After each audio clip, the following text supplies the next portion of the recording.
যুক্তরাজ্যে ৩৬০টি বাড়ি সহ যুক্তরাষ্ট্র দুবাইয়ে সাবেক ভূমিমন্ত্রী সাইফুজ্জামানের প্রায় ৮,০০০ কোটি টাকার সম্পত্তি। ব্যাংক লুটকারীদের দেশে ফিরিয়ে এনে বিচার করতে হবে বললেন মির্জা ফখরুল। আসসালামু আলাইকুম দর্শক, আমাদের হাতে থাকা সর্বশেষ সংবাদে আপনাদের স্বাগত। এতক্ষণ শুনছিলেন সংবাদ শিরোনাম, এবারে থাকছে বিস্তারিত। যুক্তরাজ্যে ৩৬০টি বাড়ি সহ যুক্তরাষ্ট্র দুবাইয়ে সাবেক ভূমিমন্ত্রী সাইফুজ্জামানের প্রায় ৮,০০০ কোটি টাকার সম্পত্তি।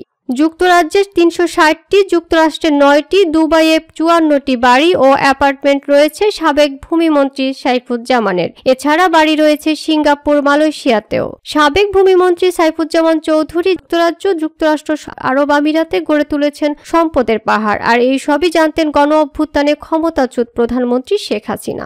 এসব দেশে সাইফুজ্জামানের ৬৭ কোটি ৫০ লাখ ডলার বা ৮,১০০ কোটি টাকার পরিমাণ সম্পদ রয়েছে বলে উঠে এসেছে আল জাজিরার অনুসন্ধানী প্রতিবেদনে। বুধবার কাতার ভিত্তিক সংবাদ মাধ্যম আল জাজিরার অফিসিয়াল ইউটিউব চ্যানেলে প্রকাশিত প্রতিবেদনে তুলে ধরা হয়েছে সাইফুজ্জামান চৌধুরীর এই বিরাট সাম্রাজ্যের বিস্তারিত তথ্য। এই প্রতিবেদন তৈরির কাজ শুরু হয়েছিল ২০২৩ সালে। ক্ষমতাচ্যুত শেখ হাসিনা সরকারের ভূমিমন্ত্রী সাইফুজ্জামান চৌধুরী শুধু যুক্তরাজ্যে ৩৬০টি বাড়ির মালিক। এর বেশিরভাগই বার্কলি গ্রুপের মতো শীর্ষস্থানীয় নির্মাতা প্রতিষ্ঠান থেকে কেনা। বাড়িগুলোর বর্তমান বাজার মূল্য ৩২ কোটি ডলার।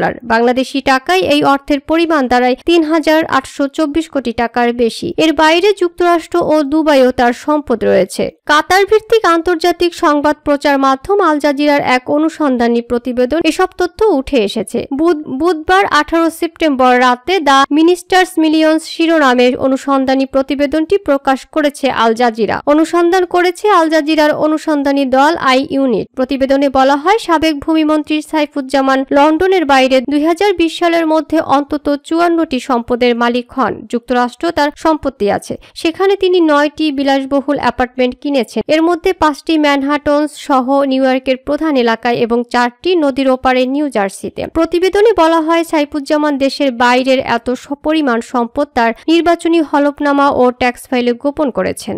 আল জাজিরা অনুসন্ধান বলছে, লন্ডনের সাইফুজ্জামান চৌধুরীর হয়ে সব সম্পদ দেখাশোনা করেন চট্টগ্রামের Ripon Mahmud. Saifuzzaman Singapore bank DBS থেকে ঋণ নিয়েছেন। ওই ব্যাংকের কর্মী রাহুল মার্টের বর্ণনায়ও সাইফুজ্জামানের সম্পদের বর্ণনা উঠে এসেছে। কিভাবে তিনি বিদেশে এত সম্পদ গড়েছেন সেই ধারণাও পাওয়া গেছে। এছাড়া সাইফুজ্জামান চৌধুরীর বর্ণনায় তার সম্পদ ও ব্যক্তিগত জীবন সম্পর্কে ধারণা পাওয়া গেছে। শেখ হাসিনা দেশের বাইরে তার ব্যবসার কথা জানতেন উল্লেখ করে সাইফুজ্জামান আল জাজিরার অনুসন্ধানী দলকে বলেছেন, আমার এখানে ব্যবসা আছে, সেটা শেখ হাসিনা তিনি জানতেন। প্রতিবেদনে বলা হয়, সাইফুজ্জামান ছিলেন সাবেক প্রধানমন্ত্রী শেখ হাসিনার খুবই কাছের ও বিশ্বস্ত। তিনি ২০১৪ সালে সংসদ সদস্য ও প্রতিমন্ত্রী হন। ২০১৯ সালে শেখ হাসিনা তাকে পদোন্নতি দিয়ে ভূমিমন্ত্রী করেন। সাইফুজ্জামান ও আল জাজিরাকে বলেছেন, আমার বাবা প্রধানমন্ত্রীর খুব ঘনিষ্ঠ ছিলেন। সত্যি বলতে আমিও, আমার বস প্রধানমন্ত্রী হাসিনা। আল জাজিরার অনুসন্ধানী দলের কাছে বাংলাদেশের সাবেক ভূমিমন্ত্রী সাইফুজ্জামান তার বিলাসী জীবনেরও গল্প করেছেন। সেখানে তিনি নিজের জুতার বর্ণনা দিতে গিয়ে বলেন,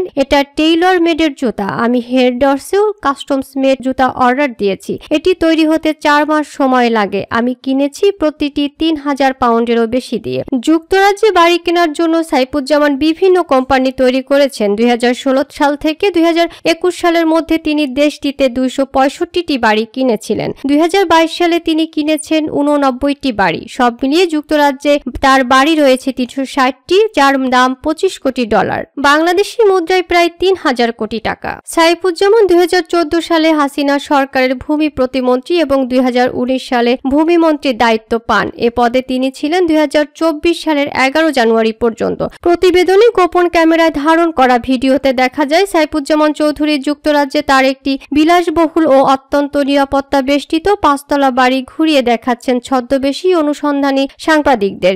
বাড়িটি ঘুরিয়ে দেখার সময় তিনি সেখানে বলছেন, এটা আমাদের সিনেমা হল, এটা আমার নতুন রোলস। বাংলাদেশ আওয়ামী লীগ মনোনীত ৪ বারের এই সংসদ সদস্য ভূমিমন্ত্রী থাকাকালে ২০১৮ সালের জুনে বাংলাদেশের ইউসিবি ব্যাংক দখল করেন সাইফুজ্জামান। গত ২৭ আগস্ট বাংলাদেশ ব্যাংক ইউসিবির বোর্ড ভেঙে দিলে ব্যাংকটির নিয়ন্ত্রণ হারান তিনি। জব্দ করা হয়েছে বাংলাদেশে তার ও তার স্ত্রীর ব্যাংক হিসাবও। বিদেশে সম্পদ ক্রয়ের ক্ষেত্রে নানা ব্যবসা থেকে আয় এবং ব্যাংক ঋণের মাধ্যমে সেগুলো কিনেছেন বলে ব্যাখ্যা দিয়েছেন সাইফুজ্জামান। দুবাইয়ের ব্যবসার মাধ্যমে আয় করা যুক্তরাজ্যে নিয়ে সম্পদ কিনেছেন এমনটি দেখানো হলেও বাংলাদেশ থেকেই দুবাইয়ে অর্থ পাচার করা হয়েছে বলে উঠে এসেছে প্রতিবেদনটিতে। এসব সম্পদের কোনো কিছুই সাইফুজ্জামান বাংলাদেশে তার বার্ষিক আয়কর রিটার্ন বা নির্বাচনী হলফনামায় কখনোই উল্লেখ করেননি। যুক্তরাজ্যে সাইফুজ্জামানের এজেন্ট রিপন মাহমুদ আল জাজিরার অনুসন্ধানী সাংবাদিকদের জানান, এসব বিনিয়োগ হয় ছোট ছোট অঙ্কে, যাতে করে সেসব দেশের সরকারের নজরে না পড়ে। রিপন বলেন, তিনি সাইফুজ্জামান $1 কোটি আনেন এবং বলেন যে আমি নগদে কিনিনি, ব্যাংক আমাকে টাকা দিয়েছে। কেবল যুক্তরাজ্যে নয়, যুক্তরাষ্ট্র 9টি বিলাসবহুল অ্যাপার্টমেন্ট আছে সাইফুজ্জামানের। এর মধ্যে 5টি নিউ ইয়র্কের প্রধান এলাকাগুলোতে এবং 4টি নিউ জার্সিতে। আল জাজিরাকে রিপন জানিয়েছেন, প্রতি বছর তার মাধ্যমে $10 কোটি বিনিয়োগ করেন সাইফুজ্জামান, বাংলাদেশি মুদ্রা যার পরিমাণ প্রায় $1200 কোটি।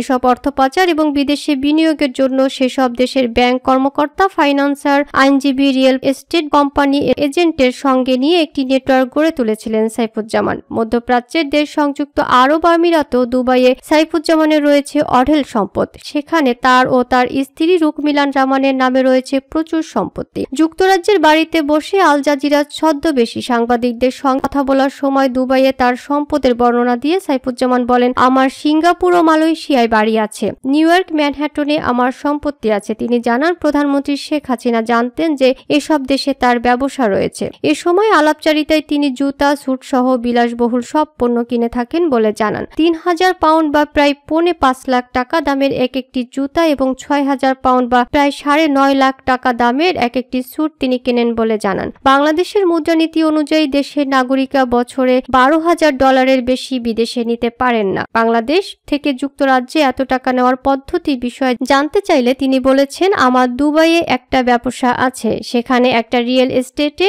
কেনাবেচার ব্যবসা করি, দুবাই থেকে এখানে টাকা আনি। বাংলাদেশ থেকে দুবাইয়ে কিভাবে টাকা আসে সেটা ব্যাখ্যা করে রিপন জানান, দুবাইয়ে কোম্পানিগুলোর সঙ্গে বাংলাদেশি কোম্পানির ব্যবসা দেখিয়ে টাকা নেওয়া হয়। আল জাজিরা ছদ্মবেশী সাংবাদিক চীন থেকে দুবাইয়ে অর্থ নিতে চান জানালে হুন্ডির মাধ্যমে এই লেনদেনে সহযোগিতা করার চেষ্টা করবেন বলেও জানান সাইফুজ্জামান। সাইফুজ্জামানের এজেন্ট রিপন এক পর্যায়ে আল জাজিরার সাংবাদিকদের জানিয়েছেন, নিউ ইয়র্ক ও সান ফ্রান্সিসকোতে সাইফুজ্জামানের $2 কোটি স্টক রয়েছে। দুবাইয়ে বিনিয়োগ করা আছে $19 কোটি, লন্ডনে বিনিয়োগ করা আছে $30 কোটি। প্রতিবেদনে বলা হয়েছে, রিপনের তথ্য এবং তাদের অনুসন্ধান মতে বিদেশে সাইফুজ্জামানের মোট সম্পদের পরিমাণ প্রায় $675 মিলিয়ন বা $67 কোটি 50 লাখ, বাংলাদেশি মুদ্রায় যার পরিমাণ প্রায় $8100 কোটি। এসব বিষয়ে অফিসিয়ালি মন্তব্য জানতে চাইলে সাইফুজ্জামান আল জাজিরার কাছে দাবি করেন, এসব সম্পত্তি তার বৈধ ব্যবসার অর্থ দিয়ে কেনা এবং তিনি রাজনৈতিক প্রতিহিংসার শিকার। আল জাজিরার প্রতিবেদনে বলা হয়, বাংলাদেশের কর্তৃপক্ষ সম্প্রতি সাইফুজ্জামান চৌধুরীর ব্যক্তিগত ব্যবসায়িক ব্যাংক অ্যাকাউন্টগুলো লেনদেন স্থগিতের নির্দেশ দিয়েছে। সাইফুজ্জামানের বর্তমান অবস্থা অজানা, তবে বাংলাদেশ ছেড়েছেন বলে সাম্প্রতিক একটি কথোপকথনে তিনি উল্লেখ করেছেন। ব্যাংক লুটকারীদেরকে দেশে ফিরিয়ে এনে বিচার করতে হবে বললেন মির্জা ফখরুল। ব্যাংক লুটেরাদের দেশে ফিরিয়ে এনে বিচারের আওতায় আনার দাবি জানিয়েছেন বিএনপির মহাসচিব মির্জা ফখরুল ইসলাম আলমগীর। বৃহস্পতিবার বিকেলে ঠাকুরগাঁওয়ের পীরগঞ্জ উপজেলা বিএনপির আয়োজনে মিনি স্টেডিয়ামে গণতন্ত্র রক্ষা এবং শেখ হাসিনা ও তার দোসরদের বিচারের দাবিতে এক জনসভা অনুষ্ঠিত হয়। এ সময় বিএনপির মহাসচিব মির্জা ফখরুল ইসলাম আলমগীর বলেন, গত 16 বছর দেশের সব ব্যাংক থেকে হাজার হাজার কোটি টাকা লোন নিয়ে বিদেশে পাচার করেছে আওয়ামী লীগের নেতাকর্মীরা। সব টাকা লুট করে দেশের অর্থনীতি ধ্বংস করে দিয়েছে। শেখ হাসিনা দেশটাকে বাপদাদার জমিদারি মনে করেছিল, যখন ইচ্ছা মানুষকে ধরে নিয়ে গুম করে রাখতো, না হয় হত্যা করত। ইলিয়াস আলী সহ গুম হওয়া নেতাকর্মীর সন্তান ও স্বজনরা এখনো তাদের পথ চেয়ে আছেন। বিএনপির মহাসচিব আরো বলেন, আওয়ামী লীগ এমন কাণ্ড করেছিল, মানুষকে ভোট দিতে দেয়নি। তাদের স্লোগান ছিল, আমার ভোট আমি দেব, তোমার ভোটও আমি দেব। তারা দেশের মানুষের সঙ্গে গাদ্দারি করেছে, আল্লাহ তাদের বিচার করেছেন। ওবায়দুল কাদেরকে উদ্দেশ্য করে মির্জা ফখরুল ইসলাম আলমগীর বলেন, ছাত্র জনতার সরকার বর্তমানে দেশের ময়লা আবর্জনা পরিষ্কার করছে। মাঠ পরিষ্কার হলে ওবায়দুল কাদের সাহেবকে খেলার আমন্ত্রণ জানাবো, আসেন আগামীতে খেলা হবে। তিনি আরো বলেন, বর্তমান প্রধান উপদেষ্টা ডক্টর ইউনূস একজন সার্বজনীন ব্যক্তিত্ব, তিনি নোবেল বিজয়ী, সারা পৃথিবীর মানুষ তাকে সম্মান করেন, অথচ শেখ হাসিনা তার নামে মামলা দিয়ে তাকেও জেলে পাঠাতে চেয়েছিলেন। আল্লাহর কি বিধি, তিনি নিজেই এখন দেশ ছাড়া হয়েছেন।